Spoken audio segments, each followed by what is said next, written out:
वफाकी काबीना ने शहरियों पर पेट्रोल और डीजल की कीमतों में इजाफी बोझ डालने की मंजूरी दे दी। वफाकी काबीना ने पेट्रोल और डीजल पर डीलर्स मार्जिन में 15.51% का इजाफा मंजूर कर लिया। शहरियों को पेट्रोल और डीजल की कीमतों में मुस्तकिल बुनियादों पर फी लीटर ₹2.68 इजाफी बोझ बर्दाश्त करना पड़ेगा, जो सालाना 46 अरब रुपये से जायद का इजाफी बोझ बनेगा। पेट्रोल और डीजल के फी लीटर पर मिलाकर डीलर मार्जिन बढ़कर ₹19.96 हो जाएगा। वफाकी काबीना ने शहरियों पर पेट्रोल और डीजल की कीमतों में इजाफी बोझ डालने की मंजूरी दे दी।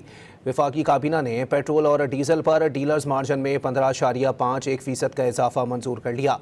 शहरियों को पेट्रोल और डीजल की कीमतों में मुस्तकिल बुनियादों पर फी लीटर ₹2.68 इजाफी बोझ बर्दाश्त करना पड़ेगा, जो सालाना 46 अरब रुपये से जायद का इजाफी बोझ बनेगा। पेट्रोल और डीजल के फी लीटर पर मिलाकर डीलर मार्जिन बढ़कर ₹19.96 हो जाएगा।